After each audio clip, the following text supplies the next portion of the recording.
আছে সামান্য, আমি এই সামান্য জমিটুকুকে ডেভেলপ করতে চাইলে অবশ্যই আমাকে ডেভেলপারদের শরণাপন্ন হতে হবে।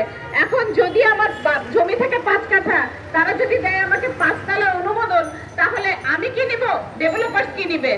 আমার তো অংশীদার 10 জনও থাকতে পারে।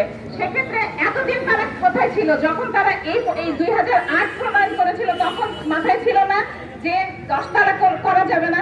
হঠাৎ করে এই 2 দিন পর পর নতুন করে কেন আইন জারি করা হয়? প্রত্যেকটা আইনের পেছনে অর্থ ব্যয় হয়, সময় ব্যয় হয়, মাঝখান দিয়ে হয়রানির শিকার হয়। কিন্তু আমরা সাধারণ মানুষ সব সময় হয়রানির শিকার হচ্ছি। ভূমির যে কোনো ক্ষেত্রেই যাই না কেন, সেটা হোক হাউজিং, হোক রাজুক, সবাই দুর্নীতিগ্রস্ত, কেউ দুর্নীতির বাইরে না।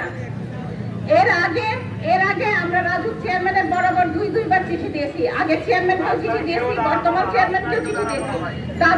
তারা আমাদেরকে বলেছিলেন যে পরবর্তী মিটিং এ আমাদেরকে ডাকবেন।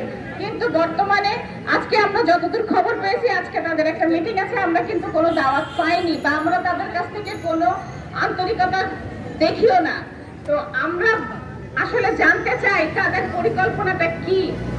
আমরা যেহেতু জমির মালিক, আমরা প্রতি বছর জমির ট্যাক্স দিচ্ছি, ভ্যাট দিচ্ছি, আমরা কি জানতে পারি না যে আমাদের জমি নিয়ে তারা কি প্ল্যান করছে?